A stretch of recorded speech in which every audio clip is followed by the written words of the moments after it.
തിരൂരിൽ അർജുനായുള്ള ദൗത്യം നിർണായക ഘട്ടത്തിലാണ്. പുഴയിൽ ലോഹ സാന്നിധ്യം നിർണായക ഡ്രോൺ സിഗ്നലിൽ സ്ഥിരീകരിച്ചിട്ടുണ്ട്. 4ാം തവണത്തെ പരിശോധനയിലാണ് ഈ സിഗ്നൽ ലഭിച്ചത്. സിഗ്നൽ ലഭിച്ച സ്ഥലത്തേക്ക് നാവികസേനയുടെ കൂടുതൽ അംഗങ്ങളെത്തി പരിശോധന നടത്തുന്നു. ലോറിയുടെ ക്യാബിൻ ഏത് ഭാഗത്താണെന്ന് തിരിച്ചറിയാനായില്ല.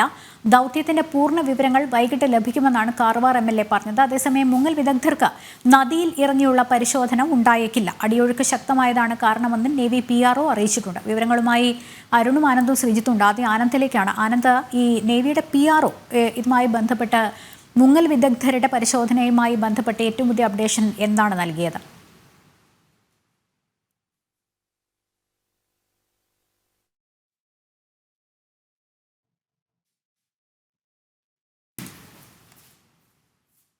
എന്തായാലും ഡ്രോൺ ഉപയോഗിച്ചുള്ള ഐബോർഡ് ഡ്രോൺ ഉപയോഗിച്ചുള്ള നിർണായക പരിശോധന, അതിൻ്റെ പറക്കലിൽ 4ാം തവണ ലോഹ സാന്നിധ്യം സ്ഥിരീകരിച്ചൊരു സിഗ്നൽ ലഭിച്ചു എന്നാണ് അറിയാൻ സാധിക്കുന്നത്. സിഗ്നൽ ലഭിച്ച സ്ഥലത്തേക്ക് നാവികസേനയുടെ കൂടുതൽ അംഗങ്ങളെത്തി പരിശോധന നടത്തുകയാണ്. അത് ബോട്ടിറക്കിക്കൊണ്ടാണ്. ലോറിയുടെ ക്യാബിൻ ഏത് ഭാഗത്താണെന്ന് തിരിച്ചറിയാൻ സാധിച്ചിട്ടില്ല. ദൗത്യത്തിന്റെ പൂർണ്ണ വിവരങ്ങൾ വൈകിട്ട് കിട്ടും. അത് മീഡിയയോട് ബ്രീഫ് ചെയ്യുമെന്നാണ് കാർവാർ MLA സതീഷ് സെയിൽ പറഞ്ഞത്.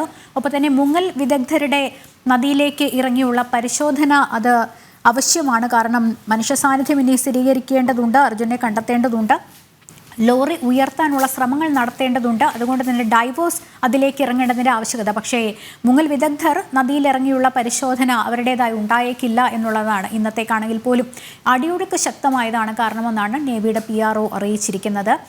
കുത്തൊഴുക്കുള്ള നദിയാണ്, അണ്ടർ കറണ്ട് ശക്തമാണ്, മാത്രമല്ല വിസിബിലിറ്റി 0യാണ്. അതുകൊണ്ടൊക്കെ തന്നെ ഡൈവേഴ്സിന് ഇറങ്ങാനുള്ളൊരു സാഹചര്യം ഇപ്പോഴില്ല എന്നാണ് അറിയാൻ സാധിക്കുന്നത്. മാത്രമല്ല നേരം വൈകുകയുമാണ്. ആനന്ദ് ഉണ്ട് വിവരങ്ങൾ നൽകാൻ. ആനന്ദ്, എന്തായാലും ഇപ്പോൾ ഈ ഡൈവേഴ്സ് അവരുടെ സംഘം, മുങ്ങൽ വിദഗ്ധരുടെ സംഘം ഇന്ന് നദിയിൽ ഇറങ്ങില്ല എന്നുള്ളത് തന്നെ ആണോ ഔദ്യോഗികമായി വന്നിട്ടുള്ള അറിയിപ്പ്?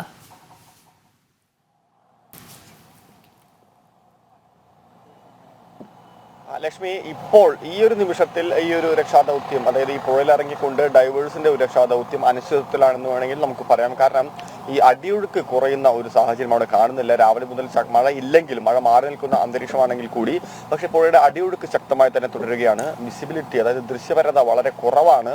അതുകൊണ്ട് തന്നെ പുഴയിൽ ഇറങ്ങിക്കൊണ്ടുള്ള ഒരു തിരച്ചിലിന് നാവികസേനയ്ക്ക് സാധിക്കാത്ത ഒരു സമയമാണുള്ളത്. അതുകൊണ്ട് തന്നെ അല്പസമയം കൂടി കാത്തിരിക്കാനുള്ള ഒരു തീരുമാനമാണ്. പക്ഷേ എന്തായാലും പൂർണ്ണമായും ഇന്നത്തെ ഇത്തരത്തിലുള്ള ഡീപ് ഡൈവേഴ്സിനെ ഉപയോഗിച്ചുകൊണ്ടുള്ള ഒരു തിരച്ചിൽ നിർത്താനുള്ള ഒരു തീരുമാനം എന്തായാലും ആയിട്ടില്ല. പക്ഷേ ഈ ഒരു നിമിഷത്തിൽ ഈ അടിയൊഴുക്ക് ശക്തമായി കൊണ്ടിരിക്കുന്നത് കൊണ്ട് തന്നെ അതുമായി ബന്ധപ്പെട്ട തിരച്ചിലുകൾ തൽക്കാലത്തേക്ക് ഉണ്ടാകില്ല. തൽക്കാലത്തേക്ക് അത് നിർത്തിവെച്ചിരിക്കുകയാണ്. തൽക്കാലത്തേക്ക് മാത്രം അത് നിർത്തിവെച്ചിരിക്കുകയാണ്. ഒരുപക്ഷെ അടിയൊഴുക്കുകൾ വീണ്ടും പഴയ നിലയിലേക്ക്, സാധാരണ നിലയിലേക്ക് വരികയാണെങ്കിൽ, ഒരുപക്ഷെ അത്തരത്തിൽ ഇറങ്ങാൻ പറ്റുന്ന ഒരു തരത്തിലേക്കാണെങ്കിൽ, ഒഴുക്കുകൾ അനുകൂലമായി മാറുകയാണെങ്കിൽ തീർച്ചയായും അതുമായി ബന്ധപ്പെട്ടുകൊണ്ടുള്ള തിരച്ചിലുകൾ തുടരും എന്ന് നമുക്ക് അറിയാൻ വേണ്ടി സാധിക്കുന്നത്. എന്തായാലും വളരെ പ്രധാനപ്പെട്ട മറ്റൊരു വാർത്ത പുറത്തൊന്ന് നമ്മൾ നേരത്തെ ബ്രേക്ക് ചെയ്തത് തന്നെയാണ്. ഈ ഐബോർഡ് ഉപയോഗിച്ചുകൊണ്ടുള്ള ഈ ഒരു തിരച്ചിൽ, ഡ്രോൺ തിരച്ചിലും അതേ പ്രദേശത്ത് തന്നെ നേരത്തെ ആദ്യഘട്ടത്തിൽ റഡാറും, 2ാം ഘട്ടത്തിൽ സോണാറും, 3ാം ഘട്ടത്തിൽ ഐബോർഡ് ഉപയോഗിച്ചുള്ള ഏറ്റവും അത്യാധുനികമായിട്ടുള്ള സംവിധാനമായിട്ടുള്ള ഐബോർഡ് ഉപയോഗിച്ചുകൊണ്ടുള്ള പരിശോധനയിലും അതേ സ്ഥലത്ത് ട്രക്കുള്ളതായി, അതായത് ലോഹ സാന്നിധ്യം കണ്ടെത്തിയിരിക്കുന്നു. അപ്പോൾ ഇനി ഏതാണ്ട് നമുക്ക് പൂർണ്ണമായും തന്നെ ഉറപ്പിക്കാവുന്ന ഒരു അവസ്ഥ തന്നെയാണ്. അതിന്റെ ട്രക്കുള്ളത് അതേ പ്രദേശത്ത് തന്നെയാണ്. ഈ കരയിൽ നിന്ന് 20 മീറ്റർ അകലെയും 5 മീറ്റർ താഴെയുമായി തന്നെയാണ് അർജുന്റെ ട്രക്ക് എന്ന് ഏതാണ്ട് ഇപ്പോൾ ഉറപ്പായിരിക്കുന്നു. ഇനി തീർച്ചയായും ഞാൻ നേരത്തെ പറഞ്ഞ പോലെ തന്നെ 4 ഘട്ടങ്ങളാണുള്ളത്. 1ാം ഘട്ടം എന്ന് പറയുന്നത് ഈ ഡൈവേഴ്സിനെ അവിടേക്ക് എത്തിപ്പെടുക എന്ന് തന്നെയാണ്. ക്യാബിൻ ചെരിഞ്ഞാണ് ഈ ട്രക്ക് കിടക്കുന്നതെന്നാണ് നമുക്ക് അറിയാൻ വേണ്ടി സാധിക്കുന്നത്. അപ്പോൾ ഈ ക്യാബിനിലേക്ക് ഈ ഡൈവേഴ്സിനെ എത്തിപ്പെടേണ്ടതായിട്ടുണ്ട്. പക്ഷേ ഇപ്പോഴത്തെ അവിടുത്തെ സാഹചര്യം ഒട്ടും അനുകൂലമല്ല. അത്തരത്തിൽ ക്യാബിനിൽ അർജുനുണ്ടെന്ന് ഉറപ്പാക്കി കഴിഞ്ഞാൽ, തുടർന്ന് അടുത്ത നടപടി എന്ന് പറയുന്നത് നേരത്തെ പറഞ്ഞ പോലെ തന്നെ അത് ലോക്ക് ചെയ്ത് നിർത്തുക എന്നാണ് പറയുന്നതാണ്. അതായത് ഈ ഇരുമ്പ് തണ്ടുകൾ ഉപയോഗിച്ചുകൊണ്ട് കരയിലേക്കോ അല്ലെങ്കിൽ ഈ പുഴയിൽ തന്നെയോ കെട്ടി നിർത്താനുള്ള ഒരു ശ്രമമായിരിക്കും ഒരുപക്ഷെ ഉണ്ടാവുക. 3ാം ഘട്ടം എന്ന് പറയുന്നത് മണ്ണ് മാറ്റുന്നതാണ്. നേരത്തെ പറഞ്ഞ പോലെ തന്നെ 2 അത്യാധുനികമായിട്ടുള്ള ബൂം ലെങ്ത് മെഷീനുകൾ അവിടെയുണ്ട്. ഏത് സമയത്തും സദാ പ്രവർത്തന സജ്ജമായിട്ടുള്ള ഉപകരണങ്ങൾ തന്നെയാണ്. അതിൽ ഒരു ഉപകരണം മാത്രമാണ് നേരത്തെ ഉപയോഗിച്ചിരുന്നത്. അത്യാവശ്യം ഘട്ടം വരികയാണെങ്കിൽ 2ാമത്തേതും ഉപയോഗിക്കാനുള്ള എല്ലാ റിവർ ബെഡുകളും, അതുമായി ബന്ധപ്പെട്ട എല്ലാ പശ്ചാത്തല സൗകര്യങ്ങളും അവിടെ ഒരുക്കി കഴിഞ്ഞിട്ടുണ്ട്. ഇപ്പോഴും ലോറിയിൽ JCB നിന്ന് മണ്ണ് മാറ്റുന്ന ഒരു പ്രക്രിയ അവിടെ ചെറുതായി തന്നെ തുടർന്നുകൊണ്ടിരിക്കുന്നുണ്ട്. 4ാം ഘട്ടം എന്ന് പറയുന്നതാണ് ഈ ലോറി വലിച്ച് കരയിലേക്ക് കയറ്റുന്നത്. ഈ ലോറി വലിച്ച് കരയിലേക്ക് കയറ്റുന്നു എന്ന് പറയുന്ന അത്യാധുനികമായിട്ടുള്ള നിർത്തി വെച്ചിരുന്നല്ലോ അല്ലേ നേരത്തെ തന്നെ. ഇപ്പോൾ അവിടെ തീർച്ചയായും അത് നിർത്തിവെച്ചിരുന്നു. കാരണം ഈ ഡ്രോൺ ഉപയോഗിച്ചുകൊണ്ടുള്ള തിരച്ചിലിന്റെ സമയത്ത് തന്നെ അത് താൽക്കാലികമായിട്ട് നിർത്തിവെച്ചിരുന്നു. എന്തായാലും അല്പസമയത്തിനകം വീണ്ടും അത് പുനരാരംഭിക്കാനുള്ള എല്ലാ സാധ്യതകളുമുണ്ട്. ഞാൻ നേരത്തെ പറഞ്ഞ പോലെ തന്നെ ഇനി ട്രക്ക് വലിച്ച് അവസാന ഘട്ടം എന്ന് പറയുന്നത് ട്രക്ക് വലിച്ച് കരയിലേക്ക് കയറലാണ്. അതുമായി ബന്ധപ്പെട്ട ഉപകരണങ്ങളുണ്ട്. അത്തരത്തിൽ പറയുകയാണെങ്കിൽ എല്ലാ തരത്തിലുള്ള സാങ്കേതികമായിട്ടുള്ള വിദ്യകളാവട്ടെ, യന്ത്ര സാമഗ്രികളാവട്ടെ, ആധുനിക ഉപകരണങ്ങളാവട്ടെ, എല്ലാത്തിന്റെയും സാന്നിധ്യം ഇപ്പോൾ ഷിരൂരിൽ ആ മണ്ണിടിഞ്ഞ പ്രദേശത്തുണ്ട്. അത് ഉപയോഗിക്കാൻ ശേഷിയുള്ള എല്ലാ മനുഷ്യവിഭവവും അവിടെയുണ്ട്. ഇനി വേണ്ടത് ഈ പുഴയിലെ ഒഴുക്ക്, അടിയൊഴുക്ക് ഒന്ന് സാധാരണ നിലയിലേക്ക് എത്തുക എന്നുള്ളത് മാത്രമാണ്. അത് ശരിയായി കഴിഞ്ഞാൽ വീണ്ടും ഈ രക്ഷാപ്രവർത്തനം കൂടുതൽ വേഗത കൈവരിക്കും. അത് പറയാൻ കാരണം ഈ കുത്തൊഴുക്ക് കുറയുകയാണെങ്കിൽ നാവികസേനയ്ക്ക് കൃത്യമായിട്ട് ആ സ്ഥലം ലൊക്കേറ്റ് ചെയ്തുകൊണ്ട് അവിടുത്തെ തെരച്ചിലുകൾ ആരംഭിക്കാൻ വേണ്ടി സാധിക്കും. അതെ, ഇത് എവിടെയാണ് ഈ ട്രക്ക് എന്ന് കണ്ടെത്താൻ ഇനിയിപ്പോൾ അതിന്റെ സമയം കളയേണ്ട ആവശ്യമില്ല. ആനന്ദ് പറഞ്ഞതുപോലെയാണ്. പ്രത്യേകിച്ച് ഈ ഡ്രോൺ കൂടിയുള്ള പരിശോധനയിൽ അത് സ്ഥിരീകരിച്ച ലോഹസാന്നിധ്യം കണ്ടെത്തി എന്നുള്ള വളരെ നിർണായകമായ വിവരം. പക്ഷേ ഡൈവർമാർക്ക് ഇറങ്ങണമെങ്കിൽ ഈ അണ്ടർ കറണ്ട് കുറയണം. സമയം ഏതാണ്ട് 3 മണിയായി, 3 മണി കഴിഞ്ഞു. അതുകൊണ്ട് തന്നെ ഈ നേരം ഇരുട്ടുന്നത് ഇനിയും ഒരു പക്ഷേ ഇത് നീണ്ടു പോകാനുള്ള സാധ്യത ഉണ്ടാവില്ലേ എന്നുള്ളതാണ്. കാരണം ലൈറ്റൊക്കെ കൊണ്ടുവന്നാലും കരയിൽ മാത്രമാണല്ലോ ആ ഒരു വെളിച്ചത്തിൻ്റെ സഹായം ഉണ്ടാവുക.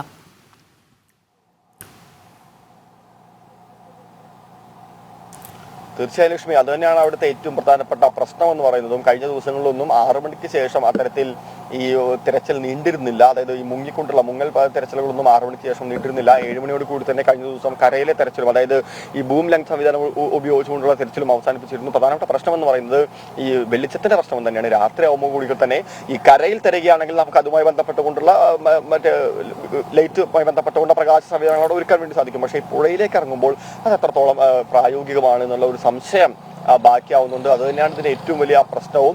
ഇന്ന് നിർണായകമായിട്ടുള്ള സൂചനകൾ നമുക്ക് ലഭിച്ചു, ഐബോർഡ് സമയത്ത് ലഭിച്ചുവെങ്കിൽ കൂടി പക്ഷേ ഈ ഒരു തിരച്ചിൽ കൂടുതൽ മുന്നോട്ട് പോകാൻ വേണ്ടി സാധിച്ചില്ല. അതിന്റെ പശ്ചാത്തല സൗകര്യങ്ങൾ ഒരുക്കുന്നതിൽ ഒരുപക്ഷെ വിജയിച്ചിട്ടുണ്ടെന്ന് പറയാം.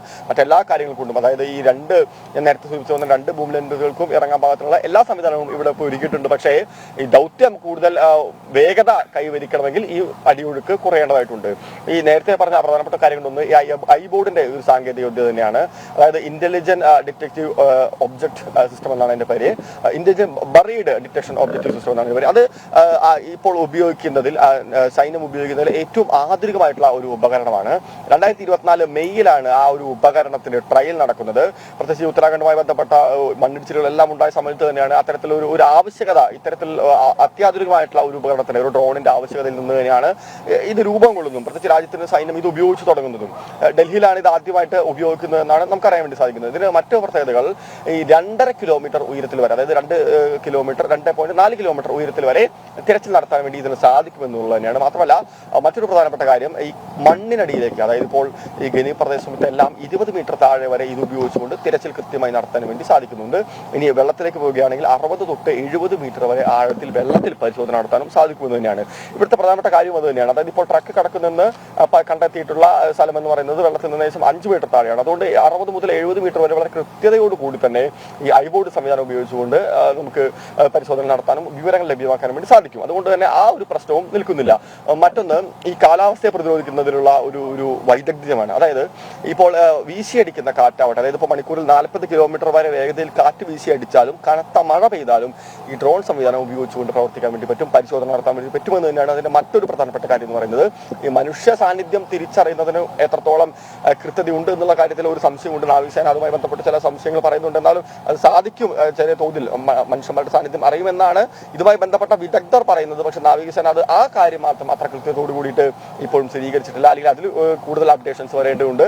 എന്തായാലും കാലാവസ്ഥയെ ഏത് പ്രതികൂലമായിട്ടുള്ള കാലാവസ്ഥയായിക്കോട്ടെ, ഈ മണ്ണിലായാലും വെള്ളത്തിലായാലും ഇത് ഉപയോഗിച്ചുകൊണ്ട് കൃത്യമായിട്ടുള്ള കാര്യങ്ങൾ കണ്ടെത്താൻ വേണ്ടി പറ്റും. അത് മാത്രമല്ല മറ്റ് കാര്യങ്ങൾക്ക് വേണ്ടി സൈന്യം ഉപയോഗിക്കുന്നത് ഇപ്പോൾ IED, അതുപോലത്തെ മൈൻ, കുഴിബോംബുകൾ, ഇതെല്ലാം കണ്ടെത്തുന്നതിന് വേണ്ടിയും ഇതേ ഡ്രോൺ തന്നെയാണ് ഇപ്പോൾ ഉപയോഗിക്കുന്നത്. ഏകദേശം 3 കോടി രൂപയധികം ചെലവ് വരുന്ന ഉപകരണമാണ് ഇപ്പോൾ ഇവിടെ എത്തിച്ചിട്ടുള്ള ഐബോർഡ്. ഇത്തരത്തിൽ ഹിമപാതം ഉണ്ടാകുന്ന സ്ഥലങ്ങളാവട്ടെ, മണ്ണിടിയുന്ന സന്ദർഭങ്ങളാവട്ടെ, വെള്ളപ്പൊക്കം വരുന്ന സന്ദർഭങ്ങളാവട്ടെ, ആളുകളെ കണ്ടെത്താനും ഭൂമിശാസ്ത്രം പഠിക്കാനും ഏത് ആഴത്തിലേക്ക് ഇറങ്ങിച്ചെന്നുകൊണ്ട് കൃത്യമായിട്ടുള്ള കൂടുതൽ കൃത്യതയോടെ വിവരങ്ങൾ തരാനും സാധിക്കുമെന്ന് തന്നെയാണ് ഈ ഐബോർഡിന്റെ പ്രത്യേകത. അതുകൊണ്ട് തന്നെയാണ് ഇന്ന് ഇവിടേക്ക് എത്തിച്ചിരിക്കുന്നത്. അപ്പോൾ നമ്മൾ മനസ്സിലാക്കേണ്ടത്, ഇപ്പോൾ ഷിരൂരിലുള്ളത് ഏറ്റവും അത്യാധുനികമായിട്ടുള്ള സംവിധാനങ്ങൾ തന്നെയാണ്. അത് തന്നെയാണ് ഉപയോഗിച്ചുകൊണ്ട് അതിന്റെ ഏറ്റവും കൃത്യതകളും ഉറപ്പുവരുത്തിയിട്ടുണ്ട്. ഇനി കുറയേണ്ടത്, ലക്ഷ്മി നേരത്തെ പറഞ്ഞ പോലെ തന്നെ, കുത്തൊഴുക്കാണ്. പുഴ കനിയണം, പുഴ കനിയേണ്ടതുണ്ട് എന്ന് തന്നെയാണ്. ഈ പുഴ കനിഞ്ഞെങ്കിൽ മാത്രമേ അടുത്ത ഘട്ടത്തിലേക്ക് നമുക്ക് പ്രവേശിക്കാൻ പറ്റിയിട്ടുള്ളൂ.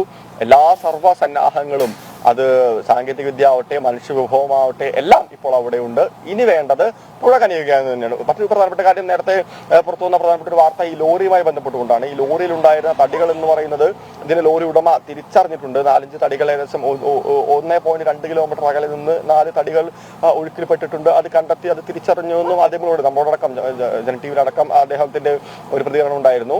എന്തായാലും അത് നമുക്ക് പൂർണ്ണമായും വിശ്വസിക്കാം എന്ന് ഉറപ്പിച്ച് പറയാൻ പറ്റില്ല. കാരണം അദ്ദേഹത്തിന്റെ കാൽക്കുലേഷൻ, കണക്കൂട്ടൽ തീർച്ചയായും ശരിയായിരിക്കാം. പക്ഷേ എല്ലായ്പ്പോഴും ഒരു കാര്യം സ്ഥിരീകരിക്കുമ്പോൾ അവിടെ ഒരു ഔദ്യോഗിക സംവിധാനത്തിന്റെ ഉറപ്പ് കൂടി വരേണ്ടതുണ്ട്. ആ ഔദ്യോഗിക സംവിധാനം അതുമായി ബന്ധപ്പെട്ടുകൊണ്ടുള്ള യാതൊരു സ്ഥിരീകരണങ്ങളോ അല്ലെങ്കിൽ ഉറപ്പുകളോ ഒന്നും സംബന്ധിച്ച് അതുമായി ബന്ധപ്പെട്ട് പ്രതികരിക്കാനും തയ്യാറായിട്ടില്ല. അതുകൊണ്ട് തന്നെ അതൊരു വാർത്തയായിക്കൊണ്ട് നമുക്ക് വേണമെങ്കിൽ പറയാൻ, അത്തരത്തിൽ ലോറിയോടും അത് സ്ഥിരീകരിച്ചിരുന്നു. പക്ഷേ അത് എത്രത്തോളം സ്ഥിരീകരണം ഉണ്ടെന്നുള്ള കാര്യത്തിൽ ഇനിയും പ്രതികരണങ്ങൾ അവരുടെ പോലീസിന്റെ ഭാഗത്തു നിന്നാവട്ടെ മറ്റ് വിഭാഗങ്ങളുടെ ഭാഗത്തു നിന്നും ഉണ്ടാവേണ്ടതായിട്ടുണ്ട്. എങ്കിൽ മാത്രമേ അത് നമുക്ക് ഉറപ്പിക്കാൻ വേണ്ടി സാധിക്കുന്നുള്ളൂ. എന്തായാലും ഈ കഴിഞ്ഞ ദിവസങ്ങളടക്കം കോസ്റ്റ് ഗാർഡ് വളരെ ഹെലികോപ്റ്റർ ഉപയോഗിച്ചുകൊണ്ട് അടക്കം അവിടെ പരിശോധന നടത്തിയിരുന്നു. അതിന്റെ പ്രധാനപ്പെട്ട കാരണം എന്ന് പറയുന്നത്, കഴിഞ്ഞ ദിവസങ്ങളിൽ ഇത്തരത്തിൽ ഈ മണ്ണിടിച്ചിലുണ്ടായ പുഴക്കരയിൽ നിന്ന് ഇക്കരയിലേക്ക്, അതായത് ഈ പുഴയുടെ ഈ ഗംഗാവലി പുഴയെ കുറിച്ച് പറയുകയാണെങ്കിൽ 240 മീറ്റർ വീതിയാണ് ഈ പുഴയ്ക്കുള്ളത്. അതിന്റെ ഒരു വശത്ത് ഈ പാത അതായത് റോഡ് പോകുന്നു. ഇപ്പോൾ മണ്ണിടിഞ്ഞ സ്ഥലം, അതിന്റെ മറുകരയിൽ ആളുകൾ താമസിക്കുന്നുണ്ട്. വളരെ സാധാരണക്കാരായിട്ടുള്ള മനുഷ്യരാണ്, കർഷകരാണ്, സാധാരണ ദിവസപ്പണിക്ക് പോയി ജീവിക്കുന്ന ആളുകളാണ്. ഒരു കാർഷിക ഗ്രാമമാണ് അതെന്ന് വേണമെങ്കിൽ നമുക്ക് പറയാം. കൃത്യമായും ഞാൻ കഴിഞ്ഞ 2 ദിവസങ്ങൾ അവിടെ യാത്ര ചെയ്തിരുന്നു. അതുകൊണ്ട് തന്നെ കൃഷിപ്പണി തന്നെയാണ്, അതായത് കലപ്പ ഉപയോഗിച്ചുകൊണ്ട് തന്നെയാണ് ഇപ്പോഴും അവിടെ നിലം ഉഴുതുന്നത് എന്ന് പറയുമ്പോൾ തന്നെ നമുക്ക് മനസ്സിലാവും അവർ എത്രത്തോളം ആ കൃഷിയെ ആശ്രയിക്കുന്നുണ്ട്, അല്ലെങ്കിൽ എത്രത്തോളം ആധുനിക സംവിധാനങ്ങളിലേക്ക് ആ നാട് കൈവന്നിട്ടുണ്ട് അല്ലെങ്കിൽ കൈവരിച്ചിട്ടുള്ള കാര്യത്തിൽ നമുക്ക് ആ ഒരു ഒറ്റ ഉദാഹരണം തന്നെ മതിയാവും. ഞാൻ പറഞ്ഞു വന്നതല്ല, ഈ പുഴക്കരയിൽ താമസിക്കുന്ന വീടുകളിലേക്ക് അടക്കം ഈ മണ്ണിടിച്ചിൽ മൂലം വെള്ളം കയറുകയും തുടർന്ന് ഏകദേശം 2 വീടുകൾ പൂർണ്ണമായി തകരുന്ന ഒരു സാഹചര്യം ഉണ്ടായി. അപ്പോൾ ആ വീട്ടുകാരുടെ അടക്കം സങ്കടം നമ്മളെ തീർച്ചയായിട്ടും നൊമ്പരപ്പെടുത്തുന്നത് തന്നെയാണ്. പ്രത്യേകിച്ച് വളരെ സാധാരണക്കാരായിട്ടുള്ള ആളുകൾ, ഒരു വീട് പൂർണ്ണമായും നശിച്ചിരിക്കുന്നു, മറ്റൊന്ന് ഏതാണ്ട് 90% നശിച്ചിരിക്കുന്ന ഒരു അവസ്ഥ തന്നെയാണ്. ഇനി അവർക്ക് ആരാണ് ആ വീടുകൾ കെട്ടിക്കൊടുക്കുക എന്നുള്ള ഒരു ചോദ്യം തന്നെയാണ് അവർ ചോദിക്കുന്നത്. പക്ഷേ തീർച്ചയായിട്ടും ഇവിടുത്തെ അധികൃതർ അതുകൂടെ പരിഗണനയിൽ വെക്കും, അല്ലെങ്കിൽ അവരുടെ പരിഗണനയിൽ അത് ഉണ്ടാകുമെന്ന് നമുക്ക് വിശ്വസിക്കാം. എന്തായാലും നമ്മളതെല്ലാവരും ജനപ്രതിനിധികളെ ശ്രദ്ധയിൽപ്പെടുത്തിയിട്ടുണ്ട്. മറ്റൊന്ന്, ഇത്തരത്തിൽ ഈ മണ്ണിടിച്ചിൽ നിന്ന് പുഴയിലേക്ക് വെള്ളം കയറി മറുകരയിലെത്തിയപ്പോൾ അതിലൊരു യുവതി കൂടെപ്പെട്ടിരുന്നു. ആ യുവതിയുടെ മൃതദേഹവും ഇത്തരത്തിൽ കഴിഞ്ഞ ദിവസം നമുക്ക് 10 കിലോമീറ്റർ അകലെ നിന്ന് ലഭിച്ചിരുന്നു. സന്ന ഹനുമന്തപ്പ എന്നാണ് യുവതിയുടെ പേര്. അവരുടെ പോസ്റ്റ്മോർട്ടത്തിന് ശേഷം അത്തരത്തിൽ ശവസംസ്കാര ചടങ്ങുകളെല്ലാം കഴിഞ്ഞ ദിവസം അവിടെ വീട്ടിൽ നടത്തുകയും ചെയ്തിരുന്നു. അപ്പോൾ ഇതിനെ തുടർന്ന് തന്നെയാണ് ഇത്തരത്തിൽ ഈ കോസ്റ്റ് ഗാർഡ്, അതായത് കൂടുതൽ ഇത്തരത്തിൽ വല്ല മൃതദേഹങ്ങൾ പുഴയിൽ ഒഴുകി നടക്കുന്നുണ്ടോ എന്നുള്ള ഒരു സംശയത്തിന്റെ അടിസ്ഥാനത്തിൽ കഴിഞ്ഞ ദിവസങ്ങളിൽ അടക്കം തെരച്ചിൽ നടത്തി. പ്രത്യേകിച്ച് ഈ ഹെലികോപ്റ്റർ ഉപയോഗിച്ച് ഈ തെരച്ചിൽ നടത്തുന്നതിന്റെ പ്രധാനപ്പെട്ട കാരണം എന്ന് പറയുന്നത്, മറ്റ് പുഴകളെ പോലെയല്ല. ഈ ഗംഗാവാലി പുഴ എന്ന് പറയുന്നത് അത് കാടിനോട് ചേർന്നുകൊണ്ട് ഇപ്പോൾ ഒഴുകുന്നതാണ്. ഈ പ്രദേശം എന്ന് പറയുന്നത് ഭൂമിശാസ്ത്രപരമായിട്ടുള്ള അത്തരത്തിലൊരു പ്രത്യേകത കൂടിയുണ്ട്. അതുകൊണ്ട് ആ വന്യമായിട്ടുള്ള ഒരു സ്വഭാവം ഈ പ്രദേശത്തെത്തുമ്പോൾ ആ പുഴയ്ക്ക് എന്തായാലും ഉണ്ട്. അതുകൊണ്ട് തന്നെ ബോട്ടുകൾ ഉപയോഗിച്ചുകൊണ്ടുള്ള ഒരു പരിശോധന എന്ന് പറയുന്നത് ശ്രമകരമായിട്ടുള്ള ഒരു രീതിയാണ്. അത്തരത്തിൽ മൃതദേഹങ്ങൾക്ക് വേണ്ടി നമ്മൾ ബോട്ട് ഉപയോഗിച്ച് പരിശോധിച്ചു കഴിഞ്ഞാൽ എളുപ്പമല്ല. അത് കാരണം അതിന്റെ അണ്ടർ കറണ്ട് മാത്രമല്ല അപ്പർ കറണ്ടും ഉപരിതലത്തിലെ ഒഴുക്കും അതിശക്തം തന്നെയാണ്. അതുകൊണ്ടാണ് ഇത്തരത്തിൽ ഈ ഹെലികോപ്റ്റർ ഉപയോഗിച്ചുകൊണ്ട് കോസ്റ്റ് ഗാർഡ് അവിടെ തിരയാൻ വേണ്ടി. കാരണം എന്തായാലും അത് ഇന്നലത്തെ തെരച്ചിലിൽ പ്രത്യേകിച്ച് ഒന്നും ലഭിച്ചിട്ടില്ല. 3 ആളുകൾ അത്തരത്തിൽ അർജുൻ കൂടാതെ 2 ആളുകൾ കൂടി ആ മണ്ണിനടിയിലുണ്ട് എന്നാണ് നിഗമനം. ഒരു ട്രക്ക് കൂടി ഉണ്ടെന്ന് നിഗമനങ്ങൾ വരുന്നുണ്ട്. അതായത് ഊഹങ്ങളാണ്, അതിലൊന്നും കൃത്യമായിട്ടുള്ള സ്ഥിരീകരണമില്ല. എന്തായാലും അർജുന്റെ ട്രക്ക് ഇവിടെ ലൊക്കേറ്റ് ചെയ്തിട്ടുണ്ട് എന്നുള്ള കാര്യത്തിൽ ഉറപ്പ് വന്നിരിക്കുന്നു. അടിയൊഴുക്ക് കുറയുകയാണെങ്കിൽ തീർച്ചയായും അടുത്ത ഘട്ടം എന്ന് പറയുന്നത് നേവി ഡൈവർമാർ, നേവിയുടെ ഏറ്റവും വിദഗ്ധമായിട്ടുള്ള ഡീപ് ഡൈവേഴ്സ് ഈ ലോറി ട്രക്ക് ചെയ്തിരിക്കുന്ന ഭാഗത്തേക്ക് പോവുകയും അർജുൻ ആ ക്യാബിനിലുണ്ടോ എന്ന് പരിശോധിക്കുകയും തന്നെയായിരിക്കും ലക്ഷ്യം.